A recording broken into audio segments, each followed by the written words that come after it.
आपको बताएं, सबसे पहले वजीर आजम से अमरीकी नायब सदर की मुलाकात हुई। स्टीव विटकॉफ और जैरेड कुशनर भी मौजूद थे।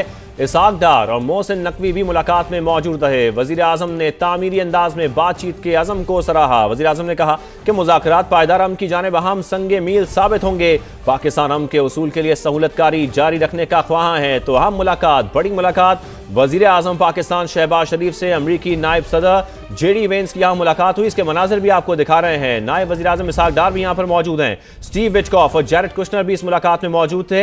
इसहाक डार और मोहसिन नकवी भी मुलाकात में मौजूद रहे। वजीर आजम ने तामीरी अंदाज में बातचीत के अज़म को सराहा है। वजीर आजम शहबाज शरीफ ने कहा कि मुज़ाकरात पायदार अमन की जानिब एक अहम संगे मील साबित होंगे। पाकिस्तान अमन के उसूल के लिए सहूलतकारी जारी रखने का ख्वाह है। इन्हीं मुज़ाकरात पर, इसी अहम मुलाकात पर आपको ये मनाजिर दिखा रहे हैं। इस वक्त दुनिया भर की नजरें इस्लामाबाद पर जमी हैं। वजीर आजम से अमरीकी नायब सदर की अहम मुलाकात हुई है। स्टीव विटकॉफ और जैरेड कुशनर भी इस मुलाकात में मौजूद थे, जो कि अमरीकी डेलीगेशन का हिस्सा हैं। इसहाक डार यानी कि हमारे नायब वजीर आजम और मोहसिन नकवी वजीर दाखिला भी इस मुलाकात में मौजूद रहे। आपको बताएं कि वजीर आजम ने तामीरी अंदाज में बातचीत के अज़म को सराहा है। इसके साथ साथ वजीर आजम पाकिस्तान यानी कि शहबाज शरीफ ने कहा है कि मुज़ाकरात पायदार अमन की जानिब एक अहम संगे मील साबित होंगे। मुस्बत नताइज की उम्मीद की जा रही है इन्हीं मुज़ाकरात से। पाकिस्तान की कामयाब सिफारतकारी एक और तारीख साज दिन। अमन के लिए अमेरिका और ईरान के मुज़ाकरात की मेज सज गई। अमेरिका और ईरान के वफूद इस्लामाबाद में मौजूद हैं। अमेरिकी वफ्द में नायब सदर जेडी वेंस, स्टीव विटकॉफ और जैरेड कुशनर शामिल। ईरानी स्पीकर बाकर कालिबाफ और वज़ीर ख़ारजा अब्बास अराग़ची भी मुज़ाकरात करने के लिए पाकिस्तान पहुंच चुके हैं। पाकिस्तान की एक कामयाब सिफारतकारी तारीख रकम की गई। पाकिस्तान की जानिब से अमन के लिए अमेरिका और ईरान के मुज़ाकरात की मेज़ इस्लामाबाद में सज चुकी है। अमेरिका और ईरान के वफूद इस्लामाबाद में मौजूद हैं। अमरीकी वफ्द में नायब सदर जेडी वेंस, स्टीव विटकॉफ और जैरेड कुशनर शामिल हैं। ईरानी स्पीकर बाकर कालिबाफ और वज़ीर ख़ारजा अब्बास अराग़ची मुज़ाकरात करेंगे। बिल्कुल, अपने नाज़रीन को जैसे कि हम बता रहे हैं, पाकिस्तान की कामयाब सिफारतकारी है, इसी पर गुफ्तगू करनी है। हमें ज्वाइन कर चुकी हैं इस वक्त डॉक्टर हुमा बकाई साहिबा। बहुत शुक्रिया डॉक्टर साहिबा हमें ज्वाइन करने के लिए। डॉक्टर साहिबा, इस्लामाबाद पर इस वक्त पूरी दुनिया की नज़रें हैं। ज़ाहिरी बात है, इस वक्त बड़ी अहम टॉक्स हैं और इन टॉक्स से पूरे दुनिया का अमन जुड़ा हुआ है। इकनॉमिकल जो कंडीशंस हैं वो जुड़ी हुई हैं। जिस बहरान से, जिन क्राइसिस से निकालने के लिए पाकिस्तान ने स्टेप फॉरवर्ड किया है और पाकिस्तान एक बड़ा अहम किरदार निभा रहा है इसमें। आप इस वक्त इस्लामाबाद टॉक्स को कैसे देख रही हैं? मैं इस्लामाबाद टॉक्स को हिस्टोरिकल देख रही हूँ। मेरा ख्याल है one in a life time वाली सूरत हाल है।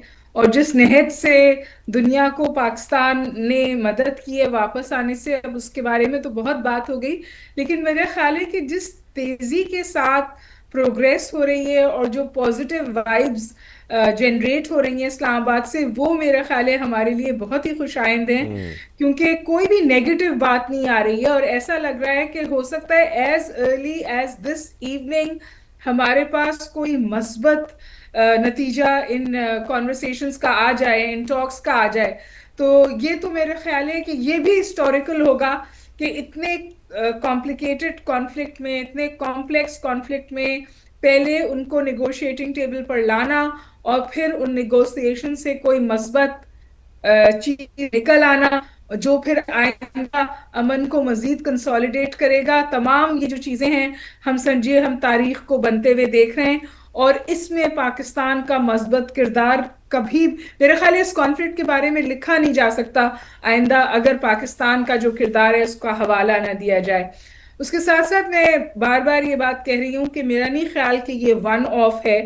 मेरा ख्याल है कि पाकिस्तान ने जो किरदार अदा किया है, पाकिस्तान ने जिस मैच्योरिटी का इजहार किया है, पाकिस्तान के लिए जो ट्रस्ट आपने मुख्तलिफ ममालिक में देखा है, जिन्होंने फिर पाकिस्तान को इस जिम्मेदारी के काबिल समझा और फिर पाकिस्तान ने उसको इतने एहसन तरीके से निभाया।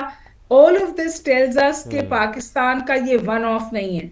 आप पाकिस्तान को आइंदा भी इंशाल्लाह एक अहम किरदार कॉरिडोर्स ऑफ पावर में अदा करते हुए देखेंगे, बिलखुसूस रीजनल सिक्योरिटी इंफ्रास्ट्रक्चर में। और डॉक्टर साहब, जो हम ट्रस्ट ये पाकिस्तान पर इस वक्त देख रहे हैं पूरी दुनिया का, बड़े ममालिक का, अमेरिका का, फिर ईरान का, ये जो इतना ट्रस्ट है पाकिस्तान के ऊपर, ये जो कॉन्फिडेंस है, इसके पीछे पाकिस्तान की सिफारतकारी की काविशें हैं, एक क्वाइट डिप्लोमेसी है, कुछ क्वाइट एफर्ट्स हैं, बैक चैनल डिप्लोमेसी है जो पाकिस्तान ने बड़ी कामयाबी से की है, बड़ी खामोशी से की है, जिसका अंदाजा अब पूरी दुनिया को हो रहा है।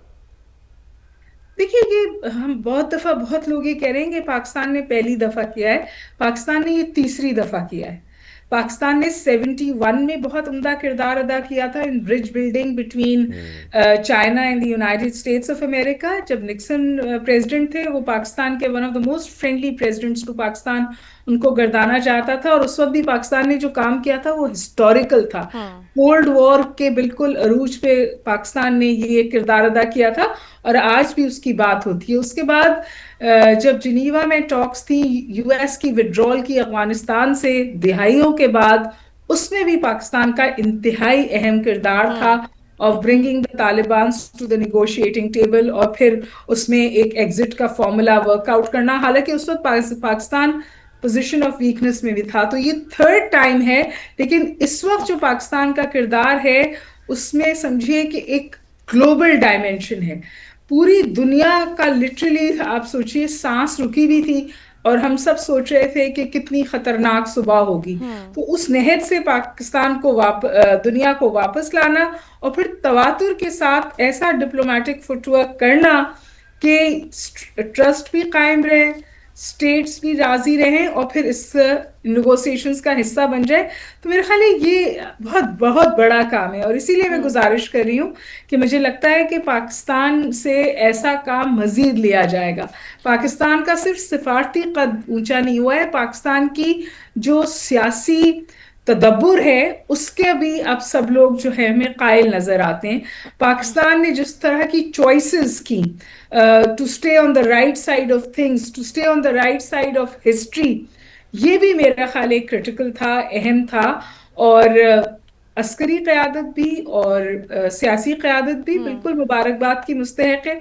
लेकिन बार बार मेरा दिल चाहता है मैं ये कहूँ कि इसको कंसोलिडेट करने की ज़रूरत है, इसको एक्सपैंड करने की ज़रूरत है। ये सिर्फ एक दफ़ा नहीं होना चाहिए। पाकिस्तान का ये किरदार जो है इसको हमें आगे बढ़ाना चाहिए, क्योंकि दुनिया इसके लिए तैयार है। ये जो डॉक्टर साहब आपकी चेहरे पे मुस्कुराहट है, यही हम सबके चेहरों पर मुस्कुराहट है। और आपने जो टर्म यूज की, जो पॉजिटिव वाइब्स हैं इस वक्त इस्लामाबाद से आ रही हैं पाकिज़ा, वो यकीनी तौर पर बड़ी इस वक्त हम देख रहे हैं कि पॉजिटिव है। पाकिस्तान इस वक्त सिफारतकारी का बेताज बादशाह है, अमन का पैगंबर है। ईरान का वफ़द भी जो है वो पाकिस्तान इस्लामाबाद में मौजूद है, अमरीकी वफ़द भी है, मीटिंग्स हो रही हैं, अहम डायलॉग हो रही हैं। बड़ी जंग रुकवाने के लिए पाकिस्तान एक बड़ी तैयारी के साथ इस मैदान में है। यकीनन दोनों फरीकैन को निगोसिएशन टेबल पर बिठाया पाकिस्तान की जानिब से।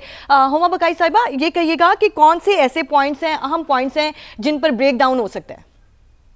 ब्रेक डाउन की अब बात ना करें, मेरे ख्याल ब्रेक थ्रू होगा। और जो क्रिटिकल बात थी, फॉर एग्जांपल जो इरानियन एसेट्स थे, उनको बारे में बात हो रही है कि उनको अनफ्रीज करने के लिए अमेरिका तैयार है। जी, फिर मेरा ख्याल है हुर्मुज का भी कोई फॉर्मूला वर्कआउट हुआ है। जो न्यूक्लियराइजेशन ऑफ ईरान, जो अमेरिका के लिए बहुत अहम बात थी। तो मेरे ख्याल है कि इस तरह का गिव एंड टेक हुआ है कि अब ये जो मैं आपसे पॉजिटिव वाइब कह रही हूँ, इसकी वजह है हमें कोई भी ऐसी इंडिकेशन नहीं मिल रही कि हालात बेहतर नहीं होंगे। बिलखुसूस मैं ये बात इसलिए कह रही हूँ कि बिल्कुल कॉन्वर्सेशन से पहले आपको पता है लेबनान का मुद्दा उठा था, और इजराइल को एज अ स्पॉइलर देखा जा रहा था।